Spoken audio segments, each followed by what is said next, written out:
J'ai pu observer l'engagement de la CIPA pendant l'année passée et je suis vraiment, je pense qu'on est tous fiers de travailler avec cette institution parce que c'est des personnes investies pour le bien des communautés et c'est un honneur pour nous de pouvoir appuyer le développement du SAP à vos côtés. Identifier les cas d'utilisation d'un système d'alerte précoce des inondations et définir, d'une part, les rôles et responsabilités de chaque acteur et d'autre part, les informations, canaux et moyens nécessaires pour garantir une gestion efficace du système. C'est l'objectif principal de cet atelier qui inclut l'élaboration de stratégies permettant à chaque acteur de contribuer de manière pertinente à l'opérationnalisation et au bon fonctionnement du nouveau système d'alerte développé pour le bassin de Lomé.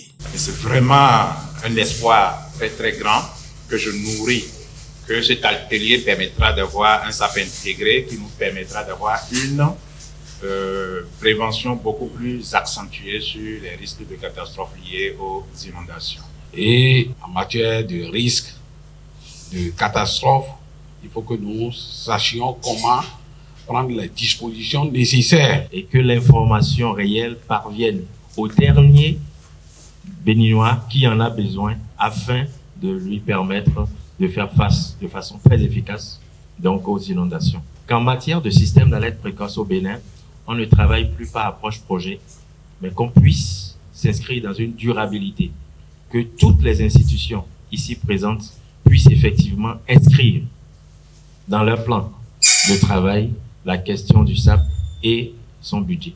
En effet, au cours de la première journée, les points forts et les points améliorés du système SAP actuel ont été présentés. Ce système est opérationnel grâce au travail acharné de la CIPA et grâce à la mise en place d'un SAP communautaire. Cependant, le système actuel avait besoin d'être renforcé car les prévisions météorologiques n'étaient pas prises en compte. Les prévisions n'étaient pas assez localisées et les données fournies par le faible réseau de balises du SAP communautaire ne permettaient pas l'amélioration du système national. Face à ces défis, Duragir et ses partenaires ont présenté aux différentes institutions de la CIPA un système d'alerte précoce innovant qui permet d'avoir des prévisions plus localisées et offre des possibilités d'utilisation multiples. Par ailleurs, grâce à ce système, une interaction réelle est créée entre les acteurs du niveau national et ceux du niveau local pour la production d'une information de qualité. Il faut le suivi. Qu'on puisse respecter les deadlines.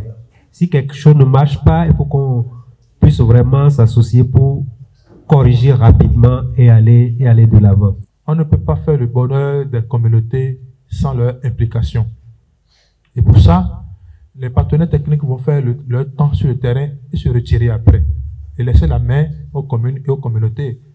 Mais quelle est notre approche aujourd'hui pour s'assurer qu'après le retrait des partenaires techniques et financiers, quelle est la suite réservée réellement à nos infrastructures laissées aux communautés à la base? Je pense que ce nouveau système va permettre d'agir beaucoup plus efficacement et d'amoindrir les dégâts qu'ont causé les catastrophes d'inondation en cas de leur survenance. Il faudrait quand même qu'on aille au-delà des villages identifiés et prendre en compte tous les villages des communes impactées par le projet. Mais effectivement, derrière cette plateforme, il y a en amont un grand travail technique donc à faire. Avec le développement fait par le consultant, on peut espérer. La chef projet l'a dit, on essaye et on améliore. Donc, me fondant sur cette dynamique, je peux dire que ça peut aller. Après avoir pris connaissance de ce nouveau système, les différents acteurs impliqués dans le SAP se sont positionnés dans ce système en fonction de leur rôle et responsabilités. Ils ont ensuite participé à des groupes de travail sur la collecte des données nécessaires à la production de l'information et la diffusion des alertes. Enfin, après une brève présentation des éléments financiers du système, les participants ont pu se prononcer sur la stratégie de financement. Les DG étaient ici. Beaucoup ont marqué leur accord sur le financement qui revient à chaque structure et les discussions sont en cours sur ces aspects. Je crois qu'on peut toujours espérer. Pour informer les populations du delta de l'imminence d'une inondation, 2 modèles consécutifs sont exécutés, un modèle hydrologique et un modèle hydrodynamique. Le modèle hydrologique prédit les débits des principaux fleuves et le modèle hydrodynamique prédit les profondeurs d'eau, les zones inondées, etc. L'avantage du modèle hydrologique est qu'il est très rapide. Un modèle hydrodynamique n'est pas capable d'effectuer des calculs pour une zone aussi grande en temps opportun. Le nouveau système SAP peut permettre à la population d'être informée 14 jours avant l'arrivée de la crue. Ce système innovant permet d'avoir des alertes à des emplacements spécifiques. Le Bénin dispose déjà d'un système d'alerte précoce qui a beaucoup de faiblesses. Et tout ce que nous essayons de faire maintenant, c'est de relever les faiblesses-là, les défis qui sont liés donc à l'utilisation du système actuel en intégrant beaucoup de composantes qui permettraient de renforcer donc l'existant. C'est-à-dire ce qui est fonctionnel, ce qui est infrastructure et aussi ce qui est de l'institutionnel. Voilà, donc ce qui est de l'infrastructure, c'est déjà tout ce qu'il y a sur le terrain qui permet de contrôler les flux d'eau en général et tout ce qui permet d'observer la pluie et tout ça et de renforcer et de pouvoir avoir l'information en temps réel sur un serveur, sur un système qui va donner de l'information à une plateforme qui relève donc du fonctionnel. Et cette plateforme, c'est un ensemble de logiciels, de modèles, mathématiques, tout ce que nous voulons mettre dedans pour traiter les données, analyser et générer des produits. Ces produits qui permettront donc de donner l'alerte aux communautés pour les mettre à l'abri donc des impacts souvent très très négatifs. Les informations sur la hauteur de l'eau, la vitesse de l'eau et son niveau peuvent être fournies au pied des balises, au niveau des routes et au niveau des infrastructures socio-communautaires telles que les écoles, les centres de santé et les bâtiments administratifs. Ces différentes informations peuvent être fournies sous forme de cartes, de graphiques et peuvent être utilisées par plusieurs catégories d'utilisateurs spécifiques. L'un des moments les plus interactifs de l'atelier a été le brainstorming collectif sur les rôles et responsabilités des différents acteurs dans chaque composante du nouveau système. Les participants ont échangé sur les scénarios possibles et ont hiérarchisé les priorités en fonction de l'urgence et de l'impact des alertes. Ces échanges ont permis de mieux comprendre les besoins spécifiques de chaque acteur et d'ajuster le système pour répondre aux attentes locales et aux réalités du terrain. Nous sommes dans un cadre où une synergie est mise en place, c'est-à-dire que les données fournies par la météo sont intégrées à un autre système pour produire de l'information sur l'eau, l'hydrologie, c'est-à-dire comment les fleuves se remplissent et après comment les fleuves débordent. Donc ça veut dire que le nouveau système va continuer par assurer les fonctions de l'ancien système, mais maintenant va générer beaucoup d'autres produits, d'autres fonctions qui sont plus précises, qui touchent de façon particulière les communautés à la base. Et ce nouveau système va être déployé progressivement sur la plateforme nationale et sera donc géré par les institutions compétentes en la matière. Donc il y a tout un planning sur les mois à venir jusqu'en décembre 2026. Dès qu'on voit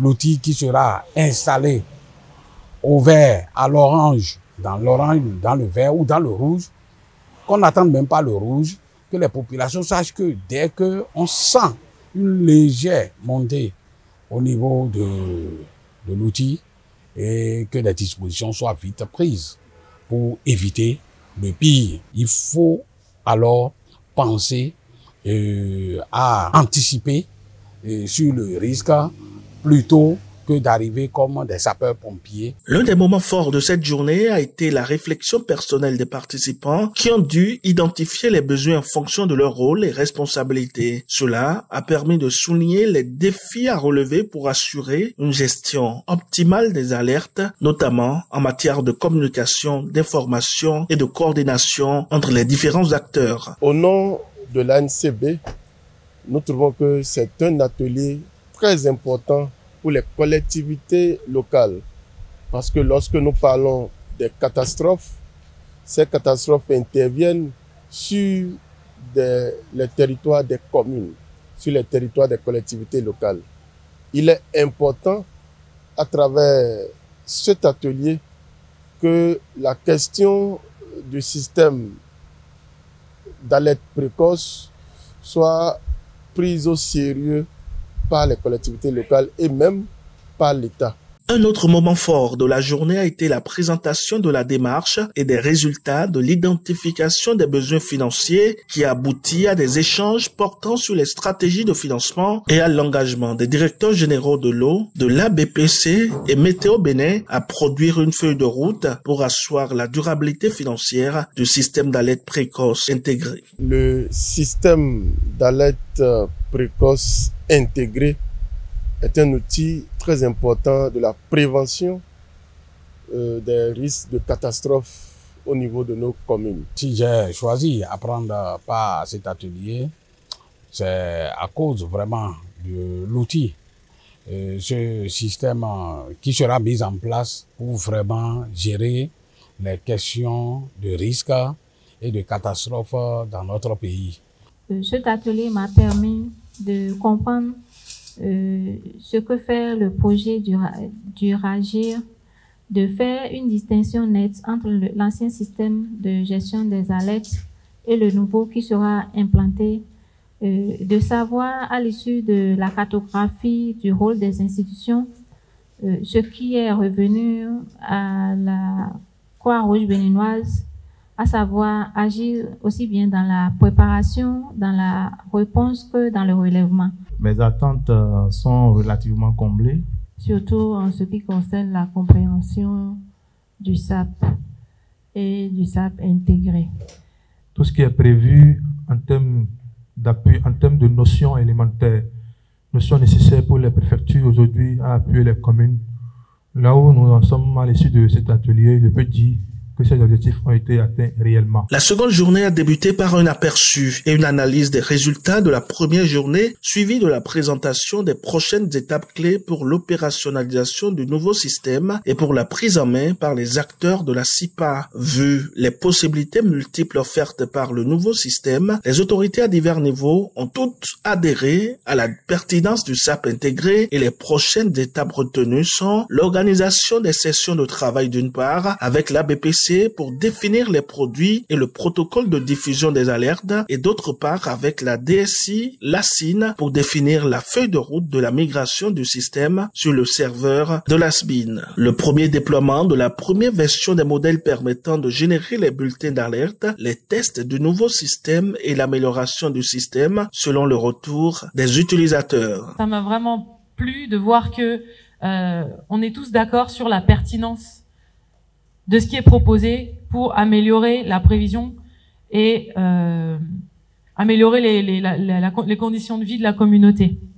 Et à travers les présentations qui ont été faites, comme vous l'avez tous bien souligné, ça a permis de créer une compréhension commune de tous les acteurs, de ce qui a été déjà réalisé jusqu'à maintenant, et d'avoir une vision aussi, de travailler ensemble, avoir une vision commune. Je réitère également l'engagement de Duragir pour vous accompagner dans cette belle aventure qui on en est tous sûrs aujourd'hui, sera bénéfique pour les communautés du Bénin.